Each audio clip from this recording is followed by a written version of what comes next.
আসসালামু আলাইকুম এভরিওয়ান। কেমন আছো তোমরা? আশা করি অনেক অনেক অনেক ভালো আছো। আমিও ভালো আছি। তোমাদের জন্য আজকে নিয়ে এসেছি উদ্ভাসের ভার্সিটি অ্যাডমিশন প্রোগ্রামের কনিক্সের ষষ্ঠ লেকচার। আশা করি এই ক্লাসটি শেষে তোমরা কনিক্সের কোন কোন টপিকগুলো ইম্পর্টেন্ট এবং সেখান থেকে আসা প্রশ্নগুলোই বা কেমন হয় সেটা বুঝতে পারবে। তবে ক্লাস শুরু করার আগে আমি তোমাদের সাথে একটু পরিচিত হয়ে নিই। আমার নাম আহমেদ মাশফিকুর রহমান। বর্তমানে আমি বুয়েটে তড়িৎ প্রকৌশলে পড়াশোনা করছি। আমি বুয়েটের ২১ ব্যাচের একজন ছাত্র। তাহলে চলো আর দেরি না করে আমরা আজকের ক্লাসটি শুরু করে দিই। প্রথমেই আমরা দেখে নিব আজকে আমরা ক্লাসে কোন টাইপের প্রশ্নগুলো সমাধান করব। আজকের ক্লাসে মূলত আমরা অধিবৃত্তের বিভিন্ন ধরনের উপাদান বের করার প্রশ্নগুলো সমাধান করব। দেখো এটাতে 3 স্টার দেওয়া হয়েছে, মানে উপবৃত্তের বৈশিষ্ট্য নির্ণয় করার যে টাইপটা ছিল এবং পরাবৃত্তের বৈশিষ্ট্য নির্ণয় করার যে টাইপটা ছিল তার মতোই অধিবৃত্তের বৈশিষ্ট্য এবং তার বিভিন্ন সমীকরণ নির্ণয় করার টাইপটাও কিন্তু বেশ গুরুত্বপূর্ণ। তাহলে চলো আমরা দেখে নিই কোথায় কোথায় আসলে এই টপিক থেকে প্রশ্নগুলো এসেছে। লক্ষ্য করলে দেখবে যে রিটেনে আসলে খুব একটা বেশিবার এখান থেকে প্রশ্ন আসেনি। যতবারই প্রশ্ন এসেছে ততবারই এসেছে আমার এমসিকিউতে, এবং রিসেন্ট ইয়ারে এখান থেকে আসলে এমসিকিউতে বেশ ভালো মাত্রায় প্রশ্ন এসেছে। তাই একেও কিন্তু আমি উপবৃত্তের মতো 3 স্টারের চেয়ে বেশি স্টার দিতে চাইবো। আমার পক্ষে সম্ভব হলে এটাতে আমি 4 স্টারই দিতাম। আচ্ছা, তাহলে চলো আমরা আমাদের মূল ক্লাসে ঢুকে যাই। আচ্ছা, প্রথমেই দেখো আমাদের এখানে একটি সমীকরণ দেওয়া আছে। সমীকরণটি হচ্ছে x square by a square minus y square by b square equals to 1। শুরু করার আগে আমি একটা জিনিস তোমাদের একটু মনে করিয়ে দিতে চাই। তোমাদের কি মনে আছে আমাদের উপবৃত্তের সমীকরণ কেমন ছিল? ছিল কিছুটা এরকম যে x square by a square plus y square by b square equals to 1। আচ্ছা, এবং সেখানে আমরা একটা কন্ডিশন দিয়েছিলাম। কন্ডিশনটা হচ্ছে কি, এ গ্রেটার দেন বি, তাই না? ওকে, তোমরা কি সমতুল বুঝো? সমতুল মানে দুইটা জিনিস আসলে এক না, সমান না, কিন্তু তাদের মধ্যে একটা সম্পর্ক তৈরি করা যায়। ঠিক সেরকম আমরা এদের মধ্যে একটা সম্পর্ক তৈরি করতে চাই। লক্ষ্য করে দেখবা যে আমাদের x square by a square minus y square by b square, এই এই অধিবৃত্তটির যে ফর্মুলাগুলো আসবে বা সমীকরণগুলো আসবে সেগুলো আসলে এ গ্রেটার দেন বি এর জন্য, এ গ্রেটার দেন বি এর জন্য উপবৃত্তের যে ফর্মুলাগুলো থাকে বা সমীকরণগুলো থাকে তার অনুরূপ। তার মানে আমাদের এখানে প্লাস মাইনাসের সম্পর্ক আর উপবৃত্তে থাকে গ্রেটার দেন লেস দেনের সম্পর্ক।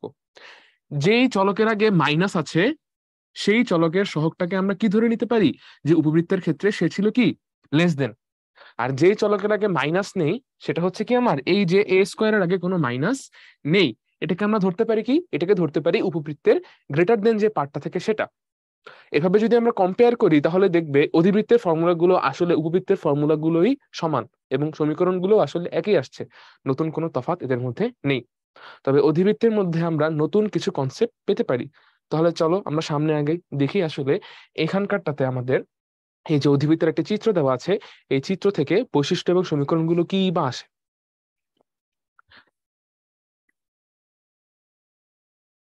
তাহলে চলো আমরা আমাদের এই সমীকরণটার দিকে চলে আসি। দেখো এখানে আমরা দেখতে পাচ্ছি উপকেন্দ্র আসলে এই দুইটি বিন্দুতে আছে, এই দুইটি বিন্দুতে আছে। উপবৃত্তের মতো এখানেও এই আমাদের উপকেন্দ্রের সমীকরণ হচ্ছে এ ই কমা 0, এবং এটা হচ্ছে মাইনাস এ ই কমা 0। এবং উপবৃত্তের মতো এখানেও আমাদের দেখা যাবে যে উপকেন্দ্রিক লম্ব এর দৈর্ঘ্য আসবে, উপকেন্দ্রিক উপকেন্দ্রিক লম্ব এর দৈর্ঘ্য আসবে।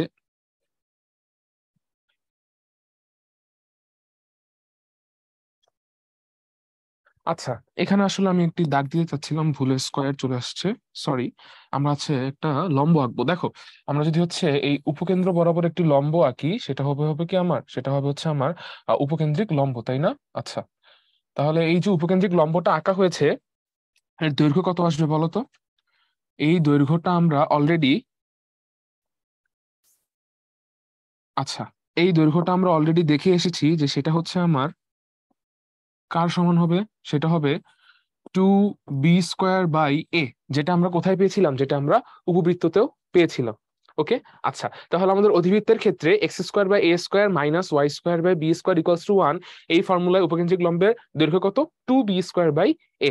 আচ্ছা, এবার চলো আমরা দেখে নিই আমাদের এই যে দ্বিকাক্ষ আছে এই দ্বিকাক্ষগুলোর সমীকরণ কেমন আসবে। দেখো আমাদের উপবৃত্তের দিকগুলোর সমীকরণ কেমন ছিল?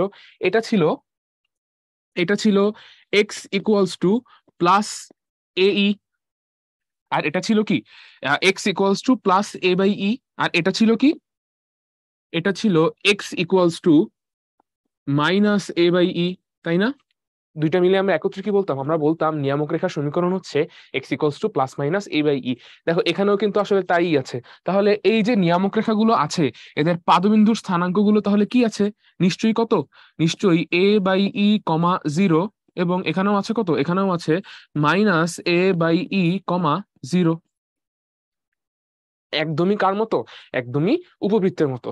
আচ্ছা, উপবৃত্তের ক্ষেত্রে আমরা দুইটি অক্ষ পেয়েছিলাম, একটি ছিল বৃহদাক্ষ, একটি ছিল ক্ষুদ্রাক্ষ।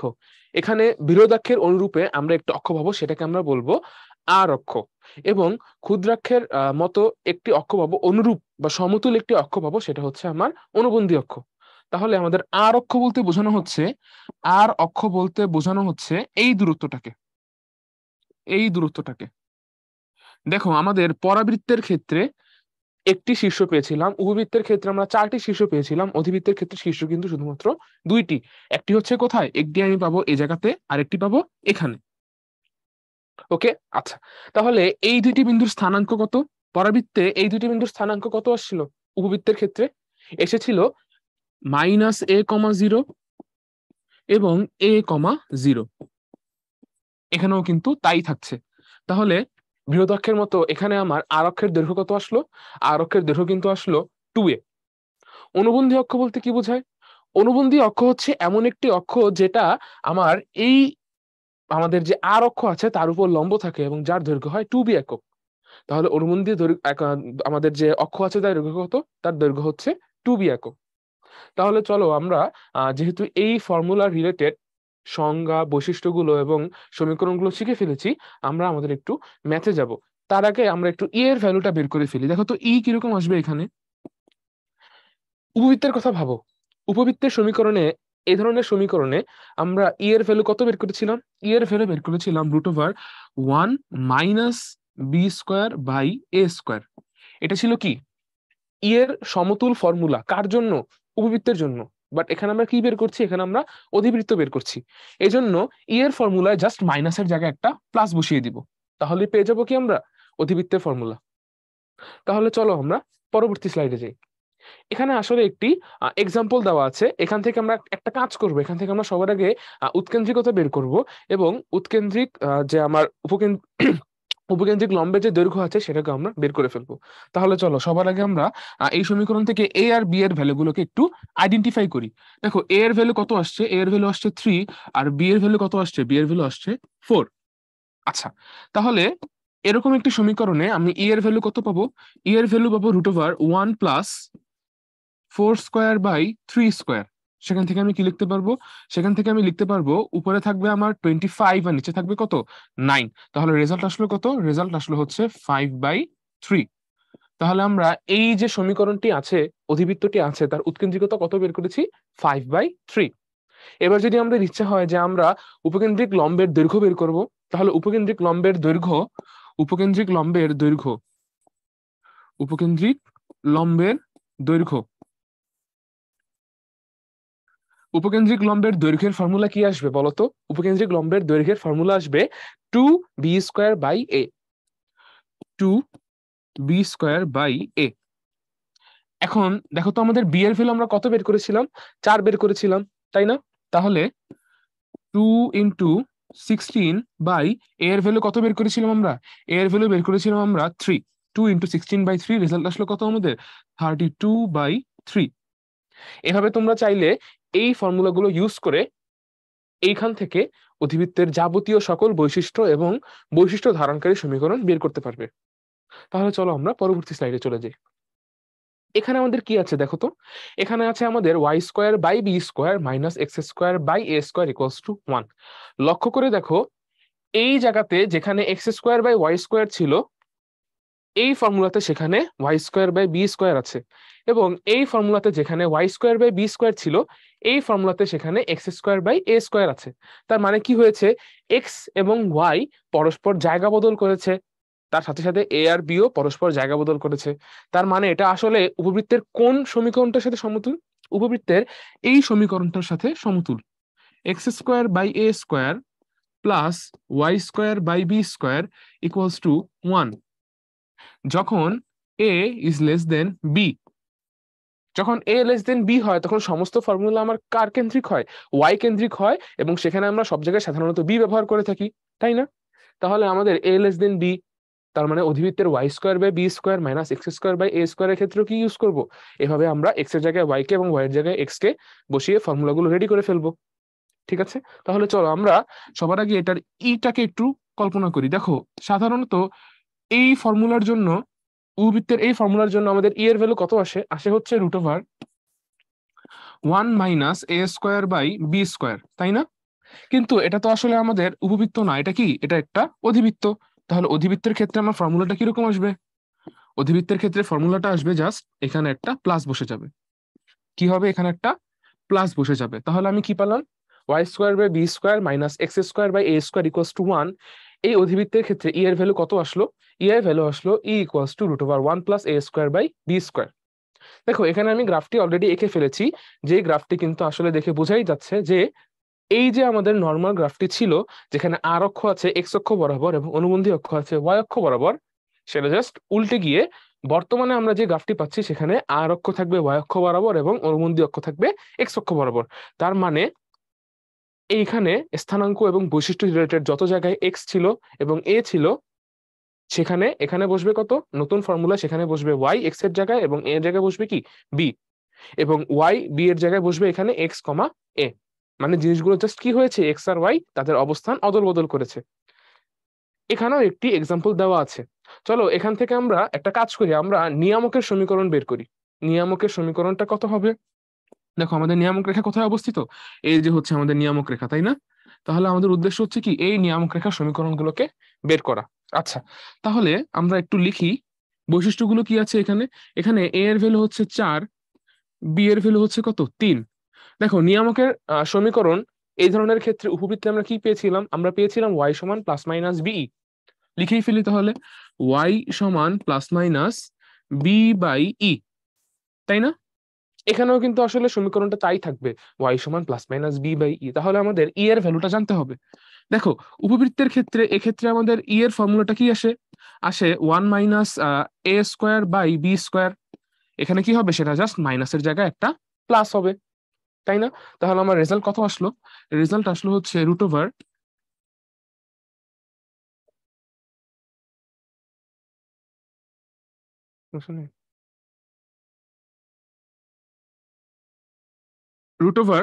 প্লাস কত হবে আমাদের? এখানে এ স্কোয়ারের ভ্যালু কত বের করেছিলাম আমরা? 4।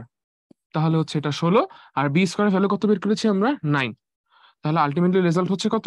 রেজাল্ট আসছে হচ্ছে আমার 25/9। সেখান থেকে আমি পাবো হচ্ছে 5/3। তাহলে আমরা ই এর ভ্যালু বের করেছি কত? 5/3। এই তো। আচ্ছা, এখন আমাদের লাগবে কি? আমরা যে ভ্যালু জানি, এখন কিন্তু আমরা চাইলেই হচ্ছে কি সমীকরণের ভ্যালুটা বের করে ফেলতে পারি। তাহলে চলো আমরা করে ফেলি। তাহলে এটা কত আসলো? এটা আসলো হচ্ছে প্লাস মাইনাস বি হচ্ছে আমার 3, আর ই হচ্ছে কত? 5/3। তার মানে আলটিমেটলি দাঁড়াচ্ছে কত? আলটিমেটলি দাঁড়াচ্ছে প্লাস মাইনাস 5, +-9/5 হবে এটা। এটা হবে হচ্ছে আমার +-9/5। তার মানে আলটিমেটলি আমার সমীকরণটাকে আমি শেষমেশ কি লিখতে পারবো? আমি লিখতে পারবো 5y +-9 ইকুয়ালস টু 0। তাহলে এটা কার সমীকরণ আমি বের করেছি? এটা আমি বের করেছি এই অধিবৃত্তের নিয়ামকের সমীকরণ। এই অধিবৃত্তের নিয়ামকের সমীকরণ। নিয়ামক, ঠিক আছে? এরকম চাইলে তুমি অন্যান্য স্থানাঙ্কগুলো এবং অন্যান্য বৈশিষ্ট্য বিশিষ্ট সমীকরণগুলোকেও বের করতে পারবে। তাহলে চলো আমরা সামনের স্লাইডে যাই। এখানে কি বলা আছে? দেখো, উপবৃত্তের ক্ষেত্র আমরা পেয়েছিলাম না এরকম, যে হচ্ছে কি হয়? এক্স মাইনাস আলফা আর ওয়াই মাইনাস বিটা এর জন্য x minus alpha whole square by, আমি লিখেই ফেলি, x minus alpha whole square by a square plus y minus beta whole square by b square equals to যদি 1 হয়, যেখানে এ greater than b, তার জন্য বৃহদক্ষ কার সমান্তরাল হয়েছিল? এক্স অক্ষের সমান্তরাল হয়েছিল। বৃহদক্ষের সমতুল, উপবৃত্তের বৃহদক্ষের সমতুল অধিবৃত্তে কোন অক্ষ? আর অক্ষ। তাহলে এখন আমাদের আর অক্ষ কার সমান্তরাল হবে? এক্স অক্ষের সমান্তরাল হবে, কারণ আমাদের ফর্মুলাটা আসলে কত এখন? প্লাসের জায়গায় একটা মাইনাস, তাই না? এখানে কি আর আমার আর এ গ্রেটার দেন বি এই কম্পারিজন লাগবে না? এখানে আমার আর এ গ্রেটার দেন বি এই কম্পারিজন লাগবে না। তাহলে আলটিমেটলি আমাদের এই যে ফর্মুলাটা দাঁড়াচ্ছে, এই যে সমীকরণটা আছে, তার ক্ষেত্রে কি হবে? তার আর অক্ষ হবে, তার আর অক্ষ হবে এক্স অক্ষের সমান্তরাল, এবং কেন্দ্র হবে কত? আলফা কমা বিটা, তাই না? এখন লক্ষ্য করে দেখো, আমি যদি এটাকে এভাবে লিখতাম, আমি যদি এটা লিখতাম যে সমীকরণটা হচ্ছে y minus beta whole square by y minus beta whole square by b square minus x minus alpha whole square by a square equals to 1. সমীকরণটাকে আমি লিখেছি কি? y minus beta whole square by b square minus x minus alpha whole square by a square equals to 1. এই সমীকরণটার সাথে তুমি কার সম্পর্ক করতে পারো বা কার সাথে একটা মিল খুঁজে পেতে পারো? মিল খুঁজে পেতে পারো এই সমীকরণটা। এখানে একটা প্লাস হয়ে গেল, এটা উপবৃত্তের সমীকরণ। উপবৃত্তের সমীকরণে কি থাকে? এখানে b লেস দেন a। ঠিক আছে, তাহলে এই সমীকরণটা সমতুল বা উপবৃত্তের এই সমীকরণটা সমতুল তুমি কাকে পাবা? পাবা তাকে যার ক্ষেত্রে কি আসবে? অধিবৃত্তের সমীকরণে আসবে y minus beta whole square by b square minus x minus alpha whole square by a square equals to 1। Okay, আচ্ছা, তাহলে এই দ্বিতীয়টার ক্ষেত্রে আমি যদি হচ্ছে এটার কথা বলি, এই দ্বিতীয়টার ক্ষেত্রে আমার আর অক্ষ কার সমান্তরাল হবে? নিশ্চয়ই y অক্ষের সমান্তরাল হবে। কেন্দ্র কিন্তু আগের মতোই আলফা আর বিটা থাকবে। উপবৃত্তের সাথে আমরা জিনিসগুলোকে একটু মিল করে পড়ার চেষ্টা করবো, তাহলে দেখবে জিনিসগুলো খুবই সহজ হয়ে গেছে। এটার ক্ষেত্রে আমরা ভাববো কি? এটার ক্ষেত্রে আমরা ভাববো উপবৃত্তের কন্ডিশনটা ছিল এ গ্রেটার দেন বি, আর এটার ক্ষেত্রে আমরা ভাববো কি? উপবৃত্তের ফর্মুলার কন্ডিশন ছিল বি গ্রেটার দেন এ। এই দুটা জিনিস যদি আমরা মাথায় রাখি, দেখবা সমীকরণগুলো এবং স্থানাঙ্কের যে ফর্মুলাগুলো আছে সেগুলো খুব সহজেই তোমার চলে আসছে, বা খুব সহজেই তুমি আনসার করতে পারছো। তাহলে চলো আমরা পরবর্তী স্লাইডে চলে যাই। এখানে এই ফর্মুলা রিলেটেড একটি ম্যাথ দেওয়া আছে, এই আকার রিলেটেড, এই প্রমিত আকার রিলেটেড একটি ম্যাথ দেওয়া আছে। চলো আমরা এটি সমাধান করি। দেখো কোশ্চেনে কি বলা আছে? বলা আছে 4x square minus 9y square minus 8x plus 18y minus 41 equals to 0। তাহলে চলো এটাকে আমরা সমাধান করা স্টার্ট করি। কি বলা আছে? বলা আছে 4x square minus 8x minus 9y square plus 18y equals to 41। 41 কে আমি রাইট সাইডে নিয়ে গিয়েছি, এই জন্য মাইনাসটা প্লাস হয়ে গিয়েছে। আচ্ছা, তাহলে আমি যদি হচ্ছে সবার কাছ থেকে 4 কমন নিই, আমি লিখতে পারবো x square minus 2x। X square minus 2x কে যদি পূর্ণবর্গ করতে হয় তাহলে আমার তার সাথে 1 যোগ করতে হবে। তাহলে লিখলাম প্লাস 1 মাইনাস 9। যদি আবারও কমন নেই তাহলে ওয়াই স্কোয়ার, আর প্লাস 18 থেকে মাইনাস 9 কমন নিলে আমার হাতে থাকবে মাইনাস 2। তাহলে মাইনাস 2y। সেই মাইনাস 2y কে যদি আমি আবারও পূর্ণবর্গ করতে চাই, তার সাথে আমার যোগ করতে হবে কত? সম্পূর্ণ রাশির সাথে 1 যোগ করতে হবে। তাহলে আলটিমেটলি দাঁড়াচ্ছে কত? দাঁড়াচ্ছে 41। তার সাথে আমি এই পাশে যোগ করেছিলাম কত? আকাশ থেকে 4x1 এনেছিলাম। তাহলে সে আকাশ থেকে জিনিসটাকে এনেছি, সেটাকে আমার ডান পাশেও তো বসাতে হবে, না হলে কি ইকুয়েট হবে? হবে না তো। তাহলে 4x1। এরপরে আমি কত বিয়োগ করব? সেখান থেকে আমি বিয়োগ করব -9x1 কে, কারণ সেটাও আমি আকাশ থেকেই এনেছিলাম। তাহলে আলটিমেটলি দাঁড়াচ্ছে কি আমার ইকুয়েশনটা? ইকুয়েশনটা দাঁড়ালো 4x-1 whole square minus 9y-1 whole square equals to 4x1 4x1 -9। এটা হিসাব করলে আসবে হচ্ছে আমার 4 - 9 আসবে হচ্ছে আমার -5। তার সাথে যদি হচ্ছে আমি 41 যোগ করি, থাকছে হতে কত আমার হাতে? থাকছে হচ্ছে 36। তাহলে এখানে থাকবে কত? এখানে থাকবে 36। এবার বোথ সাইডে আমরা যদি 36 দিয়ে ভাগ করে ফেলি, তাহলে আমার রেজাল্ট আসবে কত? রেজাল্ট আসবে x-1 whole square by 9 minus y-1 whole square by 4 equals to কত? 1। ওকে, আচ্ছা, এবার বলো তো এটা উপবৃত্তের কোন সমীকরণটার সাথে সাদৃশ্যমূলক বৈশিষ্ট্য এবং সমীকরণকে ধারণ করছে? মানে কোন উপবৃত্তের সমীকরণের সাথে তুমি সাদৃশ্য পাবা? পাবা হচ্ছে এই কন্ডিশনে যখন আমাদের এ গ্রেটার দেন বি হয়। লক্ষ্য করে দেখো, আমি কিন্তু এই সমীকরণের a গ্রেটার দেন b এর কথা বলছি না, আমি কার কথা বলছি, আমি উপবৃত্তের সমীকরণের কথা বলছি। উপবৃত্তের কন্ডিশন কোনটা, a গ্রেটার দেন b এর জন্য তুমি যে ফর্মুলা গুলো পাবা এক্ষেত্রেও তুমি সেই একই ফর্মুলা পাবা। তাহলে আমরা চলো এগুলো একটু বের করে ফেললাম যেহেতু সমীকরণটাকে। এখন আমরা ধরে নিব কি যে এটা আসলে কি আছে, এটা আছে হচ্ছে আমার, এটা আছে হচ্ছে বড় হাতের এক্স স্কোয়ার বাই 9 মাইনাস বড় হাতের y square by 4 equals to 1। Okay, এখন দেখি আমাদের প্রশ্নে কি চাওয়া হয়েছে। প্রশ্নে চাওয়া হয়েছে, প্রশ্নে চাওয়া হয়েছে উৎকেন্দ্রিকতার কথা, প্রশ্নে জানতে চাওয়া হয়েছে উপকেন্দ্রের স্থানাঙ্কের কথা, পাশাপাশি প্রশ্নে জানতে চাওয়া হয়েছে উপকেন্দ্রিক লম্বের দৈর্ঘ্যের কথা। ঠিক আছে, তাহলে চলো সবার আগে আমরা উপকেন্দ্রের ফর্মুলাটাকে অ্যাপ্লাই করে উপকেন্দ্র বের করে ফেলি। দেখো উপকেন্দ্রের ফর্মুলা কি আছে, উপকেন্দ্রের ফর্মুলা, এই অধিবৃত্তটা যদি অধিবৃত্ত না হয়ে উপবৃত্ত হতো তাহলে ফর্মুলা কি আসতো, ফর্মুলা আসতো 1 minus b square by a square. কিন্তু এটা তো আর উপবৃত্ত না, এটা কি, এটা একটা অধিবৃত্ত। তাহলে এখানে কি করব, এক যোগ করে দিব। তাহলে রেজাল্ট কত আসবে, আমার রেজাল্ট আসবে √ওভার 1 প্লাস, দেখো বি স্কোয়ারের ভ্যালু কত 4 আর আমার এ স্কোয়ারের ভ্যালু কত 9, তাহলে 4 বাই আসবে কত 4/9। তাহলে আলটিমেটলি আমি রেজাল্ট পাচ্ছি কত, আমি পাচ্ছি হচ্ছে √13/2। তাহলে এর ভ্যালু কত আসলো, এর ভ্যালু আসলো হচ্ছে √13/3। নিচে আমার 9 ছিল, তাহলে রুট করলে আসবে হচ্ছে আমার 3। আচ্ছা, এটা আমরা বের করেছি উৎকেন্দ্রিকতা। এবার বের করতে জানতে চাওয়া হয়েছে উপকেন্দ্রের স্থানাঙ্ক। তাহলে চলো আমরা উপকেন্দ্রের স্থানাঙ্ক বের করি। উপকেন্দ্র, উপকেন্দ্রের স্থানাঙ্ক।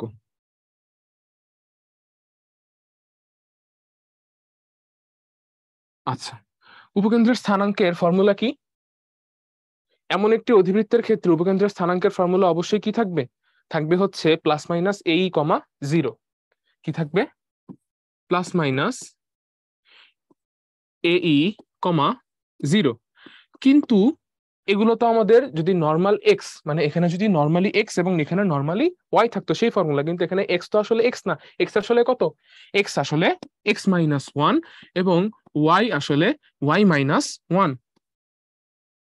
এক্স আসলে x-1 এবং ওয়াই আসলে y-1। তাহলে আমাদের এক্স এর ভ্যালু কত আসে, এখান থেকে এক্স এর ভ্যালু আসে, দুইটা আমি একসাথেই লিখে ফেলি। হ্যাঁ, তোমরা অলরেডি অনেকবার এই ধরনের ম্যাথগুলো দেখেছো, আশা করি তোমরা অভ্যস্ত হয়ে গিয়েছো। তোমরাও চাইলে এইভাবে দ্রুত ম্যাথগুলো সমাধান করতে পারো লিখে।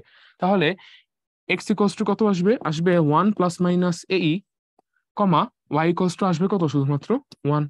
তাহলে আলটিমেটলি আমাদের এ এর ভ্যালু আমরা বের করেছিলাম কত, লক্ষ্য করে দেখো এখানে এ এর ভ্যালু আসে আমাদের 3। এর ভ্যালু আসে আমাদের 3, যে এখান থেকে বলছি, এখানে এ স্কোয়ারের ভ্যালু 9, তাহলে এর ভ্যালু কত আসবে 3 আসবে।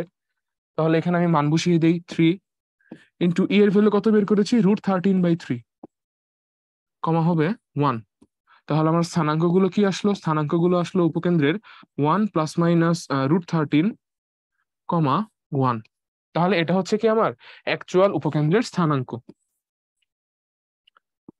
ঠিক আছে, তাহলে চলো এবার আমরা উপকেন্দ্রিক লম্বের দৈর্ঘ্য বের করে ফেলি। উপকেন্দ্রিক লম্বের দৈর্ঘ্য, চিন্তা করে দেখো তো, এ গ্রেটার দেন বি এই কন্ডিশনে উপবৃত্তের উপকেন্দ্রিক লম্বের দৈর্ঘ্যের ফর্মুলা কি ছিল, ছিল 2b² বাই a। কি ছিল, দৈর্ঘ্যের ফর্মুলা ছিল 2b² বাই a। উপকেন্দ্রিক লম্বের দৈর্ঘ্য সেটা কত, 2b² বাই a, তাই না। বি এর ভ্যালু কত, বি এর ভ্যালু হচ্ছে আমরা বের করেছিলাম 2, বি স্কোয়ার হচ্ছে এখানে আমাদের 4 আর এর ভ্যালু হচ্ছে 3। তাতে কত আসবে, তাতে আসবে 2 ইন্টু 4/3, তার মানে 8/3। তাহলে এটা হচ্ছে আমাদের উপকেন্দ্রিক লম্বের দৈর্ঘ্য। আশা করি তোমরা এ ধরনের সমীকরণ সমাধান করে কিভাবে আমার উৎকেন্দ্রিকতা, উপকেন্দ্রের স্থানাঙ্ক, উপকেন্দ্রিক লম্বের দৈর্ঘ্য বের করতে হয় তা বুঝতে পেরেছো। এভাবে তোমরা অন্যান্য বৈশিষ্ট্য এবং স্থানাঙ্কগুলো আসলে বের করতে পারবে। তাহলে চলো আমরা পরবর্তী ম্যাথে চলে যাই। আচ্ছা, এটা নিয়ে অলরেডি আমরা আলোচনা করে ফেলেছি। আমরা বলেছিলাম কি, যে জিনিসটা যদি y minus beta whole square by b square minus x minus alpha whole square by a square equals to 1 হয়, তাহলে এটার ক্ষেত্রে আমার আর অক্ষ কার সমান্তরাল হবে, আর অক্ষ হবে ওয়াই অক্ষের সমান্তরাল। কেন্দ্র হবে কি, কেন্দ্র হবে আগের মতোই আলফা কমা বিটা। ওকে, আচ্ছা, তাহলে এখানে একটি ম্যাথ দেওয়া আছে, চলো এটাকে আমরা একটু সমাধান করি। দেখো এখানে কি বলা আছে, আমরা জাস্ট এটাকে সাজাবো, কারণ অলরেডি আমরা কিভাবে উৎকেন্দ্রিকতা, উপকেন্দ্রের স্থানাঙ্ক, উপকেন্দ্রিক লম্বের দৈর্ঘ্য বের করতে হয় সেটা শিখে ফেলেছি। এখন আমরা হচ্ছে জাস্ট এই সমীকরণটাকে একটু সাজিয়ে ফেলি, সাজিয়ে আমাদের প্রমিত আকারে নিয়ে আসি। তাহলে দেখি আমরা কি আছে এখানে। এখানে আছে 9y² minus 16x² minus 54y minus 64x equals to 127। -127 কে আমি অপর সাইডে নিয়ে গিয়েছি, এই জন্য এটা হয়ে গেছে 127। ওকে, তাহলে পরের লাইনে কি করা যায়, 9 যদি কমন নেই, y² minus 6y, y² minus 6y এটাকে পূর্ণবর্গ রাশিতে যদি পরিণত করতে হয় তার সাথে আমাদের কত যোগ করতে হবে, 9 যোগ করতে হবে। তাহলে এখানে হবে কত, +9 মাইনাস 16 যদি কমন নেই, এখানে থাকছে x² প্লাস 4x। এবার দেখো x² প্লাস 4x কে যদি আমি পূর্ণবর্গ রাশিতে পরিণত করতে চাই তাহলে এর সাথে আমাকে কত যোগ করতে হবে, নিশ্চয়ই 4 যোগ করতে হবে। তাহলে এখানে লিখলাম আমি 4 ইকুয়ালস টু, এখানে কত ছিল 127। দেখো এই যে আমি আকাশ থেকে 9 এনেছি সেটাকে আমার ফেরত দিতে হবে, এবার ফেরত দিলে কত হবে, +81, 9 ইন্টু 9 81, এবং এখানে হবে কত, -64, -64। ওকে, আচ্ছা, তাহলে এখানে আমি কি লিখতে পারি, এখানে আমি লিখতে পারি 9 into y minus 3 whole square minus 16 into x plus 2 whole square. আচ্ছা, এবার দেখো তো 127, 81 মাইনাস 64, আমরা একটু ছোট্ট করে এখানে হিসাবটা না হয় করেই ফেলি। দেখো কত আছে আমাদের এখানে, এখানে আছে 81 মাইনাস হচ্ছে 64, 81 মাইনাস 64 করলে আমার রেজাল্ট আসবে হচ্ছে 17, আসবে কত, 17। আর 17 এর সাথে আমি যদি হচ্ছে 127 কে যোগ করে ফেলি আমার কত আসে, 17 7 যোগ করলে হচ্ছে 134, তার সাথে আরো যোগ করলে আসবে হচ্ছে আমাদের 144। তার মানে আমাদের এখানে এখানে আমাদের রেজাল্টটা কি দাঁড়াচ্ছে, এটা হচ্ছে আমার আসবে 144। ওকে, তাহলে y minus 3 whole square by 16 minus x plus 2 whole square by 9 equals to কত আসলো, ইকুয়ালস টু আসলো হচ্ছে 1। ওকে, আচ্ছা, তাহলে আমরা এবার একটু দেখি যে এইটা আসলে কার সাথে রিলেটেড, বা কার সাথে এটাকে আমরা অধিবৃত্তের প্রমিত আকারের তুলনা করতে পারি y² by 16 minus x² by 9 equals to 1 এর সাথে, তাই না? আর যখন y² by 16 minus x² by 9 equals to 1 হয়, তখন আমার এর ফর্মুলা কত আসে, এর ফর্মুলা নিশ্চয়ই আসে হচ্ছে √1 plus a² by b² equals to কত আসবে, 1 প্লাস, দেখো a এর ভ্যালু কত, a এর ভ্যালু হচ্ছে 9 আর b এর ভ্যালু হচ্ছে 16, 9/16। তাহলে কত আসলো, আসলো হচ্ছে আমার √25/16, তার মানে 5/4। ওকে, আচ্ছা, এখন আহ এরপর আমাদের জানতে চাওয়া হয়েছে আরো কি, উপকেন্দ্রের স্থানাঙ্ক এবং উপকেন্দ্রিক লম্বের দৈর্ঘ্য। এই জিনিসগুলো তোমরা একটু নিজেরা বের করে ফেলবে। আমরা অলরেডি দেখেছি যে এগুলো আসলে কিভাবে বের করতে হয়, উপকেন্দ্রের লম্বের দৈর্ঘ্য এবং উপকেন্দ্রের স্থানাঙ্ক।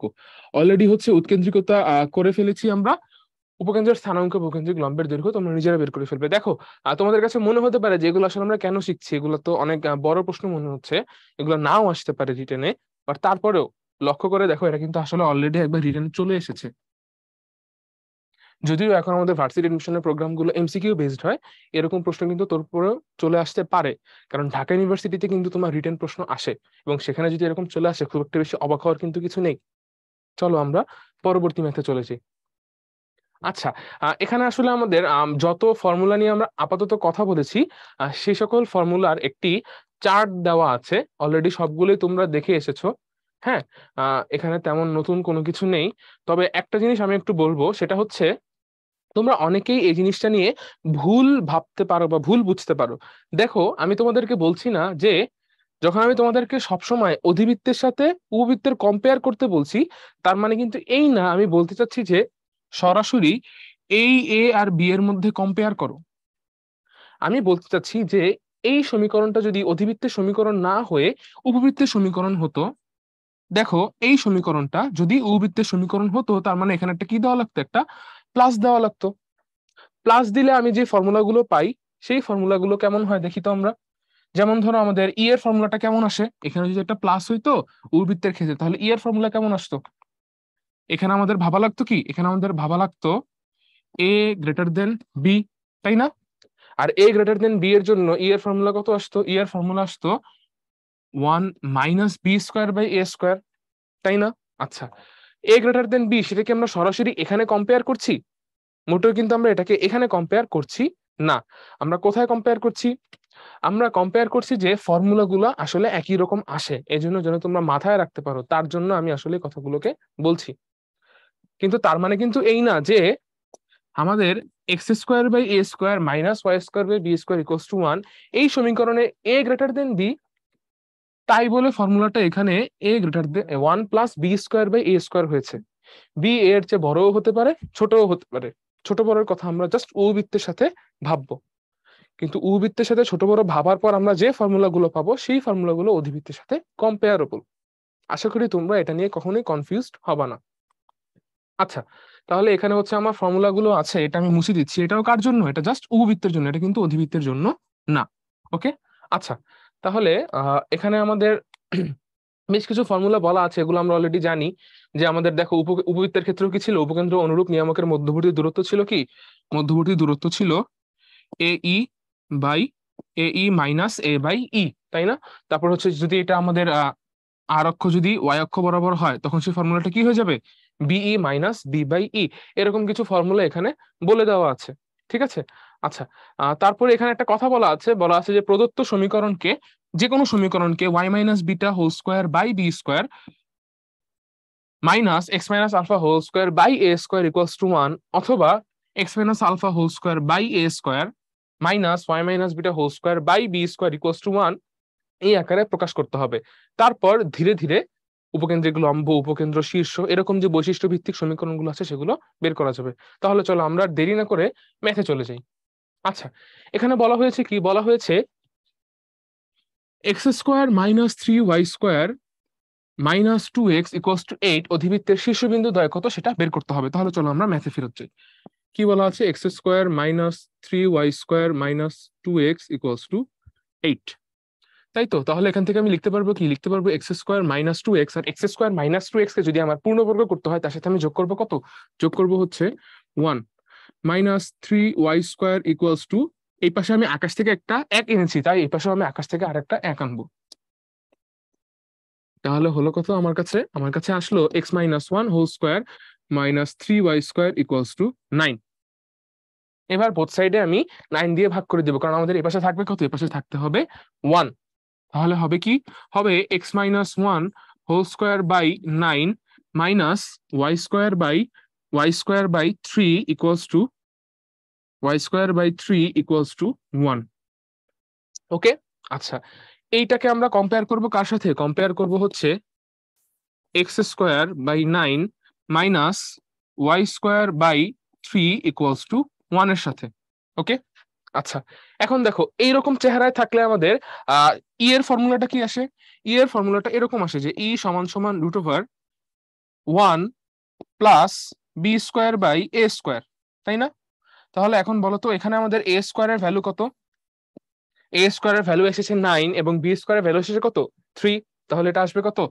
1 + 3/9, তাই না? তাহলে আলটিমেটলি আমি রেজাল্ট পাচ্ছি কত? আমি পাচ্ছি হচ্ছে √12/3। 9 উপরে চলে গেলে 9 + 3 12 হয়ে যাবে। আর √12 এর ভ্যালু কত? √12 এর ভ্যালু হচ্ছে 2√3/3। ওকে, আচ্ছা, তাহলে এটা আমরা বের করেছি কত? ই এর ভ্যালু। এখন কোশ্চেনে আমাদের জানতে চাওয়া হয়েছে কি? কোশ্চেনে আমাদের জানতে চাওয়া হয়েছে শীর্ষবিন্দুদ্বয় কি হবে?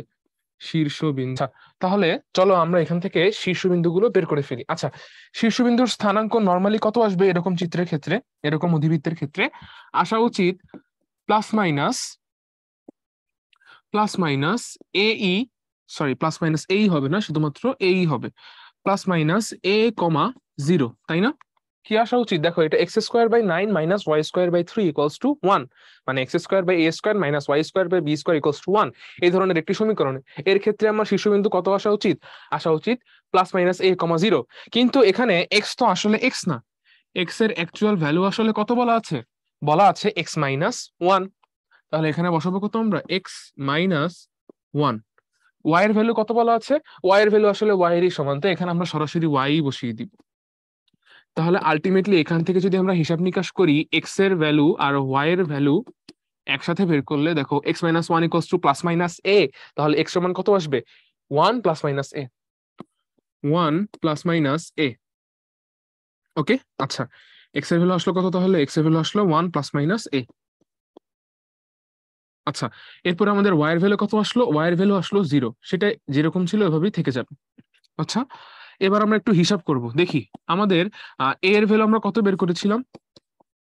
এ এর ভ্যালু আমরা বের করেছিলাম হচ্ছে 3। এই যে আমাদের এ এর ভ্যালু এখান থেকে আসবে, এটা এ স্কোয়ার, তাহলে এ এর ভ্যালু আসবে কত? এ এর ভ্যালু আসবে হচ্ছে আমার 3। তাহলে নিশ্চয়ই আমার এখানে আসবে one plus minus three comma zero. যদি আমি প্লাস থ্রি নেই তাহলে one plus three equals to four, তাহলে একটা আসবে কত? Four comma zero. যদি আমি মাইনাস থ্রি নেই, ওয়ান মাইনাস থ্রি, তাতে আসবে কত? মাইনাস টু, তাহলে আরেকটা আসবে কি? Minus two comma zero. তাহলে আমার শীর্ষবিন্দুগুলো কি? ফোর কমা জিরো আর মাইনাস টু কমা জিরো। তাহলে দেখি এটা কত নম্বর অপশনে আছে? আছে হচ্ছে আমার ডি নাম্বার অপশনে। তাহলে আমাদের সঠিক আনসার হবে হচ্ছে D, four comma zero minus two comma zero. তাহলে চলো আমরা পরবর্তী ম্যাথে চলে যাই। কি বলা আছে এখানে আমাদের? Y square minus x square equals to one অধিবৃত্তটির শীর্ষবিন্দু দুইটির স্থানাঙ্ক কত? আচ্ছা, এটা একটি বিশেষ ধরনের সমীকরণ, বিশেষ ধরনের অধিবৃত্তের সমীকরণ।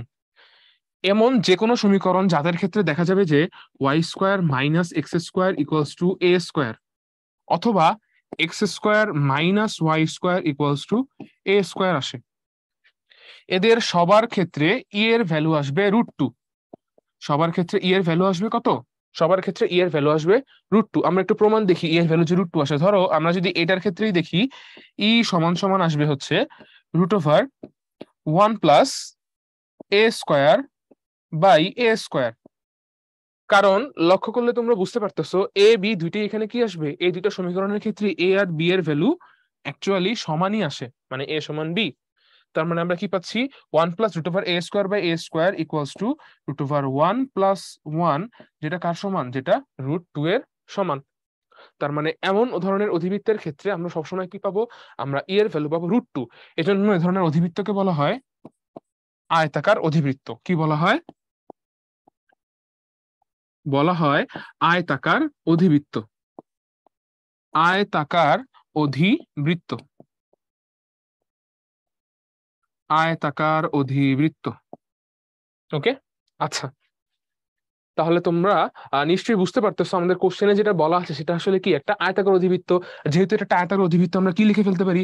আমরা লিখে ফেলতে পারি এর ক্ষেত্রে ই এর ভ্যালু কত আসবে?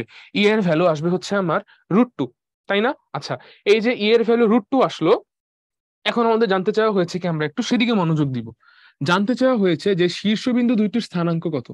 ঠিক আছে, শীর্ষবিন্দু দুইটির স্থানাঙ্ক কত? আচ্ছা, আমরা একটা এক্সট্রা তথ্য জানলাম। আচ্ছা, জানা কখনোই খারাপ না, জানা ভালো। এটা আসতেই পারে আমাদের এমসিকিউতে, আমরা জেনে রাখলাম। আমাদের জানতে চাওয়া হয়েছে শীর্ষবিন্দু দুটির স্থানাঙ্ক। যেহেতু এটা আমার y square minus x square এই ফরম্যাটে আছে, তাহলে নিশ্চয়ই শীর্ষবিন্দুর স্থানাঙ্ক কত হবে? Zero comma plus minus b. কত হবে? Zero comma plus minus b. আচ্ছা, এখান থেকে আমরা দেখতে পাচ্ছি এ আর বি দুইটার ভ্যালুই আসলে ওয়ান হবে, কারণ এটাকে আমি এভাবে লিখতে পারি যে x square by one minus y square by one equals to one. তাহলে এ বি দুইটার ভ্যালুই কত? দুইটার ভ্যালুই হচ্ছে আমার ওয়ান। তাহলে আলটিমেটলি আমার আনসার কত আসবে? আনসার আসবে হচ্ছে zero comma plus minus one. ঠিক আছে, তাহলে এটা হচ্ছে আমার কত নম্বর অপশন? এটা হচ্ছে আমার এ নাম্বার অপশন। তাহলে আমাদের আনসার হচ্ছে zero comma plus minus one.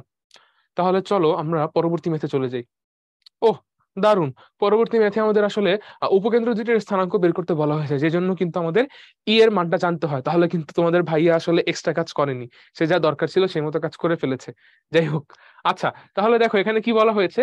এখানে আমাদের উপকেন্দ্র দুইটির স্থানাঙ্ক বের করতে বলা হয়েছে।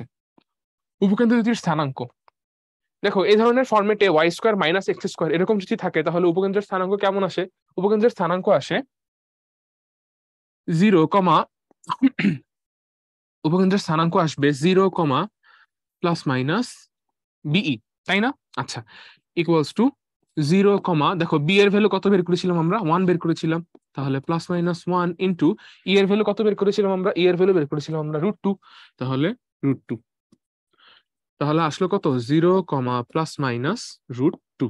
তাহলে আনসার হচ্ছে কত হবে, আনসার হচ্ছে হবে ডি নাম্বারটা। চলো আমরা পরবর্তী ম্যাথে চলে যাই। কি আছে এখানে, এখানে বলা আছে y²/64 - x²/36 = 1।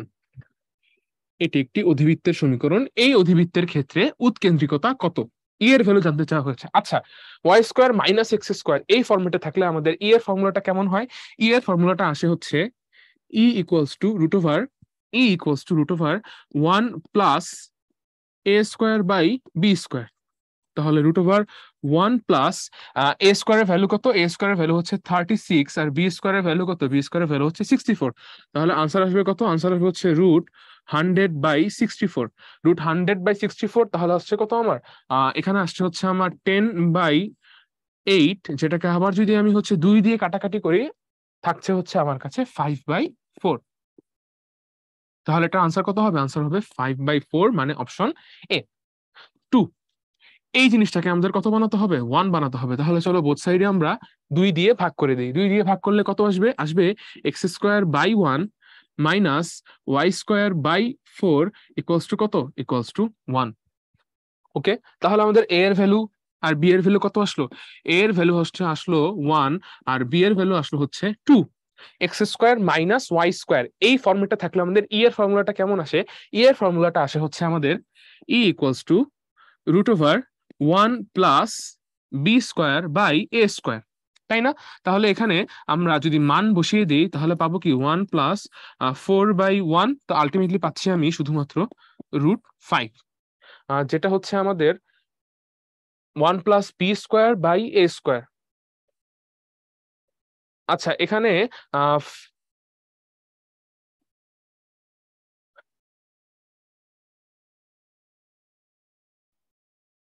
আচ্ছা, তাহলে পরবর্তী ম্যাথে কি বলা হয়েছে আমরা একটু প্রশ্নটা পড়ি। বলা হয়েছে 2x² minus 8y² equals to 2। অধিবৃত্তের উৎকেন্দ্রিকতার মান কত হবে, উৎকেন্দ্রিকতার মান কত হবে। তাহলে চলো এটা আমরা সমাধান করে ফেলি। কি বলা আছে, 2x² minus 8y² equals to 2। Both সাইডে যদি আমরা 2 দিয়ে ভাগ করে ফেলি তাহলে আমাদের কাছে কত আসবে, আমাদের কাছে আসবে x²/1 minus y²/1/4 equals to 1। তাহলে এখানে আমরা a এর ভ্যালু জেনে গেছি, b এর ভ্যালু জেনে গেছি, সহজেই ই এর ভ্যালুটাকে বের করে ফেলতে পারবো।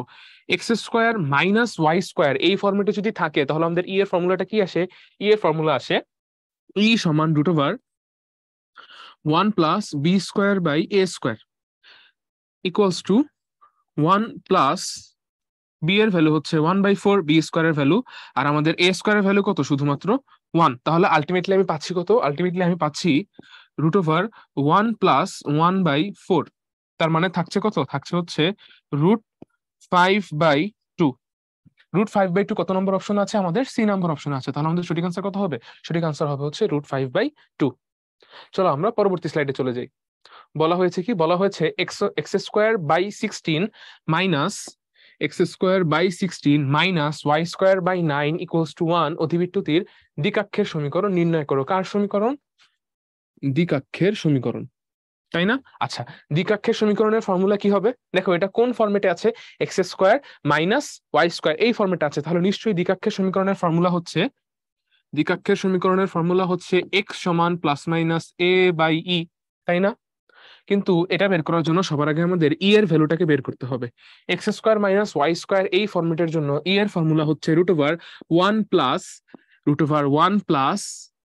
b²/a² ইকুয়ালস টু √1 প্লাস, দেখো 1 plus b² plus a², b এর ভ্যালু হচ্ছে 9 আর a² এর ভ্যালু হচ্ছে 16। তাহলে আমি পাচ্ছি কত, আমি পাচ্ছি আলটিমেটলি 5/4। ওকে, এবার আমি মানগুলো বসিয়ে দিই। আর এ এর ভ্যালু তো আমরা অলরেডি জানি, এ এর ভ্যালু কত, এ এর ভ্যালু এখান থেকে পাবো হচ্ছে আমি a ইকুয়ালস টু পাবো কত, a ইকুয়ালস টু পাবো 4। তাহলে আমি যদি এখানে সমাধান করি আসবে হচ্ছে প্লাস মাইনাস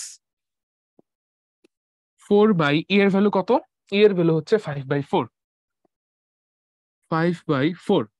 তাহলে থাকছে কত, থাকছে হচ্ছে এখানে প্লাস মাইনাস 16/5। ওকে, তার মানে আলটিমেটলি ইকুয়েশন দাঁড়াচ্ছে 5x equals to plus minus 16। ইকুয়েশনটা তাহলে কত দাঁড়ালো? 5x plus minus 5x equals to plus minus 16, যেটা আমাদের কত অপশন আছে? সেটা হচ্ছে আমাদের বি নাম্বার অপশনে আছে। তাহলে আমাদের সঠিক উত্তর কোনটা? B, 5x equals to plus minus 16। তাহলে চলো আমরা পরবর্তী ম্যাথে চলে যাই। এখানে বলা হয়েছে কি? এখানে বলা হয়েছে x square by 9 minus y square by 16। X square by 9 minus y square by 16 equals to 1 অধিবৃত্তের উৎকেন্দ্রিকতার মান কোনটি? উৎকেন্দ্রিকতা বা ই এর মান কোনটি? তাহলে চলো আমরা বের করে ফেলি। দেখো এখানে কোন ফর্মেটে আছে? এটা x square minus y square ফর্মেটে আছে। তার মানে এখানে ই এর ভ্যালু কত আসবে? ই এর ভ্যালু আসবে 1 plus b square by a square, এই ফর্মেটে। সেটা কত? রুট ওভার 1 প্লাস বি স্কোয়ারের ভ্যালু কত আসবে? 16, আর এ স্কোয়ারের ভ্যালু আসবে 9। 16/9, যেটা হচ্ছে আমার 5/3 এর সমান। তার মানে এখানে উৎকেন্দ্রিকতার ভ্যালু কত? 5/3। তাহলে ই নাম্বারটা হচ্ছে আমাদের কারেক্ট আনসার। তাহলে চলো আমরা সামনে আগাই। 2x square minus y square equals to 4 অধিবৃত্তের উৎকেন্দ্রিকতা কত? আচ্ছা, 2x square minus y square equals to 4 এই অধিবৃত্তের উৎকেন্দ্রিকতা কত সেটা আমাদের জানতে চাওয়া হয়েছে। 2x square minus y square equals to 4, কি করব? বোথ সাইডে আমি 4 দিয়ে ভাগ করে দিব। 4 দিয়ে ভাগ করলে আমার কত থাকে? এখানে থাকে x square by 2 minus y square by 4 equals to 1। তার মানে এ স্কোয়ারের ভ্যালু হচ্ছে 2, বি স্কোয়ারের ভ্যালু হচ্ছে 4। আর এই ফরম্যাটের জন্য আমাদের ই এর ফর্মুলা কি আসে? এই ফরম্যাটের জন্য আমাদের ই এর ফর্মুলা আসে root over 1 plus b square by a square. তাহলে 1 প্লাস বি স্কোয়ারের ভ্যালু হচ্ছে 4, আর এ স্কোয়ারের ভ্যালু হচ্ছে কি? 2। ঠিক আছে, তাহলে এটা আমি যোগ করলে কত আসবে? আসবে হচ্ছে রুট ওভার 1 প্লাস 2 মানে রুট ওভার 3। তাহলে ই এর ভ্যালু কত বের করেছি আমরা? √3, যেটা হচ্ছে আমাদের ডি নাম্বার অপশন। তাহলে এখানে আনসার হচ্ছে ডি। চলো আমরা পরবর্তী ম্যাথে চলে যাই। পরবর্তী ম্যাথ আর নেই। তোমাদেরকে অভিনন্দন, তোমরা এ যাত্রাতেও আমাদের এই ক্লাসটি সম্পূর্ণভাবে দেখে আমাদের সাথে থেকেছো। আশা করি তোমরা অধিবৃত্তের কোন কোন টপিকগুলো ইম্পর্টেন্ট এবং সেখান থেকে আসলে কোন কোন ম্যাথ আসে তা সম্পূর্ণভাবে বুঝতে পেরেছো। পরবর্তী ক্লাসেও নিমন্ত্রণ দিয়ে আজকের ক্লাস এখানেই রাখছি।